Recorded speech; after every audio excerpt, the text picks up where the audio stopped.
من الشيطان الرجيم بسم الله الرحمن الرحيم وإذ جعلنا البيت مثابة للناس وأمنا واتخذوا من مقام إبراهيم مصلى وعهدنا إلى إبراهيم وإسماعيل أن طهرا بيتي للطائفين والعاكفين والركع السجود صدق اللہ العظیم۔ کل مختصر سی بات یہ آئی کہ اللہ رب العزت نے اپنے خلیل جناب ابراہیم علیہ السلام کے ذریعہ اپنے گھر کی ایک اثر نو تعمیر کروائی۔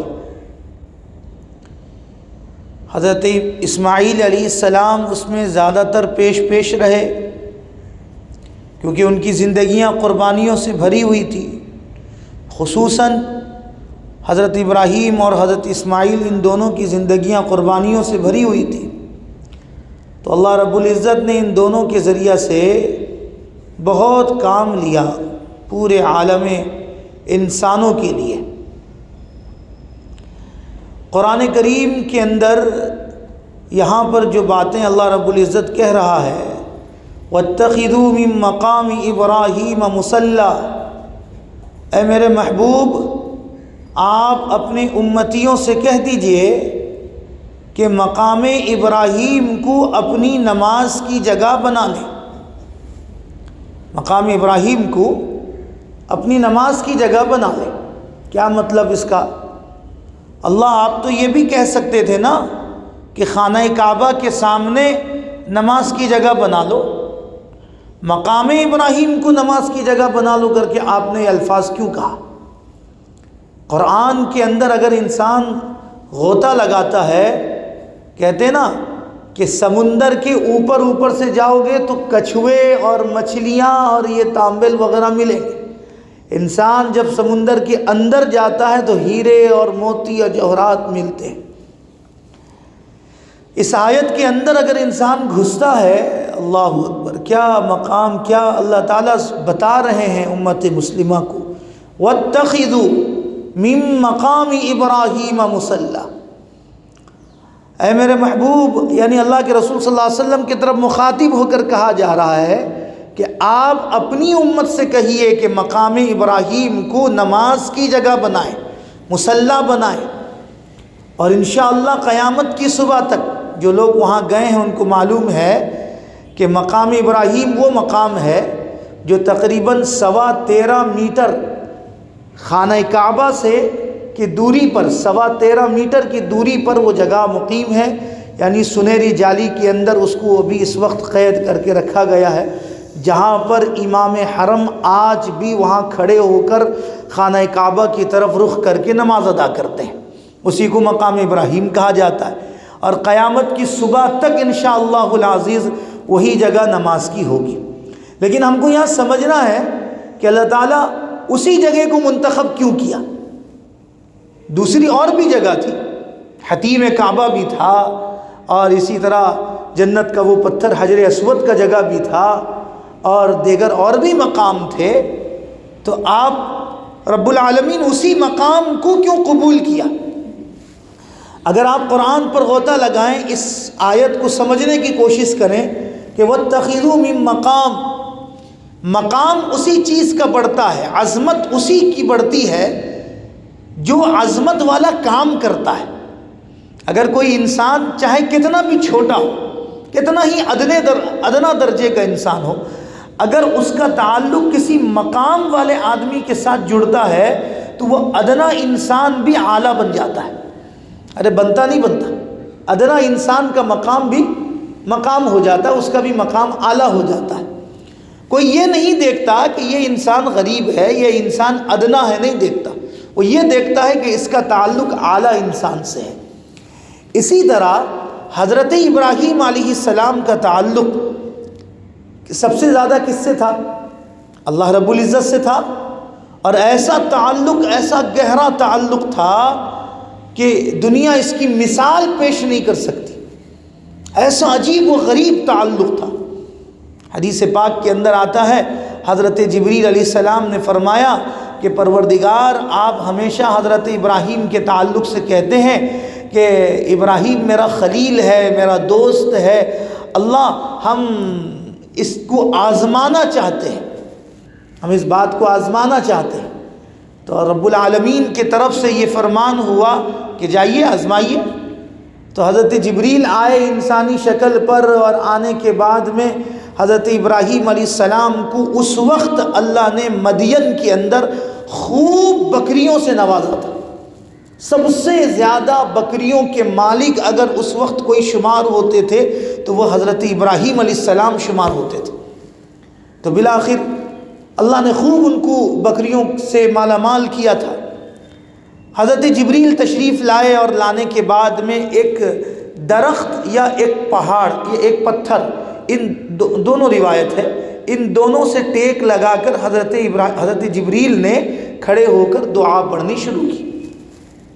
یہ جو دعا لکھی ہوئی ہے نا، یہ دعا دیکھیے، میں بولوں گا تو بہت سارے لوگ اشکال کر بیٹھیں گے، یہ دعا تراویح کی دعا نہیں ہے۔ اس کو ہم لوگوں نے تراویح کی دعا سمجھ بیٹھا ہے، یہ تراویح کی دعا نہیں ہے، تراویح کی کوئی دعا ہی نہیں ہے، وہ ایک الگ مسئلہ ہے، اس پر کبھی اور بات کریں گے۔ تو یہ دعا جو ہے ایک قدرتی دعا، ایک حدیث پاک کے اندر اس دعا کا ایک الگ الگ مقام ہے۔ تو بالآخر اسی دعا کو، اسی وحدانیت کو جو ہے، اللہ کی وحدانیت اس کے اندر بھری پڑی ہوئی ہے۔ تو بالآخر اس بات کو جو ہے حضرت جبریل علیہ السلام ایک درخت سے ٹیک لگا کر کھڑے ہو کر جو ہے پڑھنا شروع کر دیے۔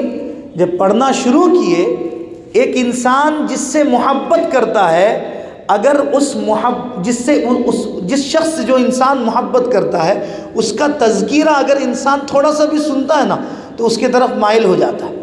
ارے ہوتا نہیں ہوتا، اس کی طرف فوراً مائل ہو جاتا ہے۔ تو حضرت ابراہیم کے دلوں کے اندر اللہ کی محبت اور اللہ کی عظمت گھر کر چکی تھی۔ جیسا آپ نے سنا، سبحان ذی الملک والملکوت، سبحان ذی العزت والعظمت والہیبت والقدرہ والکبریاء والجبروت، اتنا سننا تھا۔ اچھا پڑھنے والا بھی کون تھا؟ پڑھنے والا بھی جبریل، ہائے ہائے، تمام فرشتوں کا سردار، جو اللہ کی قدرت کو اپنی نگاہوں سے دیکھتا ہو، جو اللہ کی ایک ایک ربوبیت کو اپنی نگاہوں سے اپنے بصیرت سے دیکھتا ہو، اور جس نے اللہ کی تخلیق کو دیکھا ہے، وہ اگر اللہ کی تعریف کرے تو سوچئے کس انداز میں کرتا ہوگا، اس کا انداز تکلم کیا ہوگا۔ تو جب انہوں نے پڑھا تو پڑھتے ہی حضرت ابراہیم کے کان میں جیسے ہی آواز پڑی، اب مدہوش ہو گئے، دوڑ پڑے اس کی طرف کہ بھائی آپ نے کیا پڑھا، کیا پڑھا آپ نے؟ تو کہا کہ کیوں، کیا بات ہے؟ نہیں، آپ نے جس ذات پاک کی تعریف کی ہے ذرا دوبارہ کیجئے۔ تو کہنے لگے کیا دو گے آپ؟ میں تعریف کروں گا، میں پڑھوں گا تو تم دو گے کیا؟ تو حضرت جبریل نے جب یہ سوال کیا تو حضرت ابراہیم نے کہا، یہ دیکھ رہے ہو مدین کی سب سے زیادہ بکریاں تمام لوگوں میں سب سے زیادہ میرے پاس ہیں، یہ بکریوں میں سے جتنا چاہیے اتنا دے دوں گا۔ تو کہنے لگے حضرت جبریل آدھی چاہیے مجھے، ٹھیک ہے تیار، اللہ کے نام پر کیا کہہ دیے، ٹھیک ہے تیار، دینے تیار۔ تو فوراً حضرت جبریل نے دوبارہ پڑھا اسی بات کو۔ تو پڑھنے کے بعد اور زیادہ لذت ہو گئی۔ ایک انسان اگر کسی سے محبت کرتا ہے نا، تو محبت کرتے وقت میں اگر اس کا تذکرہ سنتا ہے تو جتنے مرتبہ سنتا ہے اتنے مرتبہ جو ہے پڑھتا ہے۔ امام بخاری نے جب اس بات کو لکھا ہے تو لکھتے وقت میں ایک اور انداز تکلم امام بخاری نے استعمال کیا ہے کہ حضرت جبریل نے جب دوبارہ پڑھا تو دوبارہ پڑھتے وقت میں حیت یعنی انداز بھی چینج کیے اور جگہ بھی چینج کیا۔ پہلے جو انداز تھا اس انداز کو آپ نے بدلا، جگہ بھی بدلا، اور بدلنے کے بعد میں آپ نے ایک اچھے انداز میں پھر پڑھنا شروع کیا۔ جب پھر پڑھا حضرت ابراہیم اور زیادہ مدہوش ہو گئے، تو کہا کہ میرے بھائی ایک مرتبہ اور پڑھ دو نا۔ تو کہنے لگے کیا ملے گا نا، یہ پوری بکریاں تمہاری، اور جو آدھی ہے نا وہ بھی تمہاری۔ حضرت جبریل نے پھر دوبارہ پڑھ دیا تو ساری بکریاں مل گئی۔ اب حضرت ابراہیم کو برداشت نہیں ہو رہا ہے. اتنے اچھے انداز میں کوئی پڑھ لے، اللہ کی تعریف کر لے اور جس سے اللہ کی محبت ہو. حضرت ابراہیم نے کہا کہ بھائی ایک مرتبہ اور پڑھ دو. تو حضرت جبریل نے کہا کہ بھائی بچا کیا ہے تمہارے پاس دینے کی، ہے تو کچھ نہیں. تو کہنے لگے اب تک یہ بندہ اس بکری کا مالک تھا، اگرچہ تم ایک بار اور پڑھ دو گے، اللہ کی تعریف کو میرے سامنے کر دو گے، تو میں پھر سے اس بکری کا نوکر بن جاؤں گا، اس کے چرواہا بن جاؤں گا. اب تک مالک تھا، اب غلام بن جاؤں گا، اب نوکر بن جاؤں گا.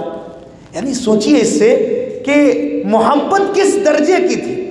اس لیے اللہ نے قرآن میں اس مقام کو اتارا ہے کہ میرے خلیل نے مجھ سے ایسی محبت کی کہ جب خانہ کعبہ کی تعمیر کا معاملہ آیا تو میں نے میرے خلیل سے کہا، اور وہاں کام مشکل تھا. حضرت ابراہیم نے اپنے لخت جگر کو لے کر 16 سال کی عمر ہے، صرف 16 سال کی عمر، جو گئے ہیں ان کو معلوم ہے کہ کتنے پتھریلا جگہ ہے اور اس زمانے میں کیسا رہے گا جہاں بنیاد پڑ رہی تھی. تو اس وقت ایک 16 سال کا نوجوان اور ایک 90 سال یا 100 سال کا ایک بوڑھا، اور وہ مل کر خانہ کعبہ کی تعمیر کر رہے ہیں، تو سوچئے کتنی مشکل ہوتی ہوگی. تو اس وقت اللہ نے ایک پتھر آپ کو معجزے کے طور پر دیا، تو وہ پتھر اسی کا نام ہی ہے مقام ابراہیم. اس پتھر پر آپ کھڑے ہوئے، اور کھڑے ہونے کے بعد وہ پتھر آپ کے لیے جو ہے ایسا ہو گیا کہ آپ جیسا چاہتے اٹھنا، کھڑے ہونا چاہتے، وہ پتھر ہواؤں میں کھڑا ہو جاتا. آپ اس پتھر سے ادھر اس طرف اڑ کر جانا چاہتے، وہ پتھر اڑ کر چلا جاتا. یعنی ایک معجزہ دیا.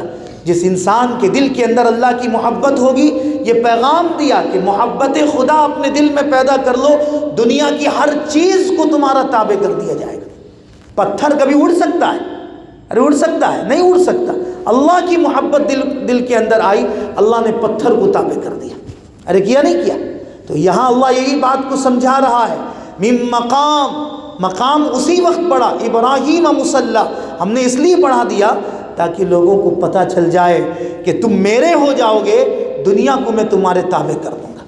اس لیے اللہ رب العزت سے دعا کریں کہ اللہ رب العزت جو ہے مجھے اور آپ کو اپنے دلوں کے اندر اپنی معرفت اور اپنی محبت کو پیدا فرما کر دنیا میں بھی اللہ مجھے بھی قبول فرما لے اور آپ کو بھی قبول فرما لے، بلکہ پورے امت مسلمہ کو اللہ قبول فرما لے. اللہ ہم سب کو کہنے سے زیادہ عمل کی توفیق عطا فرما دے.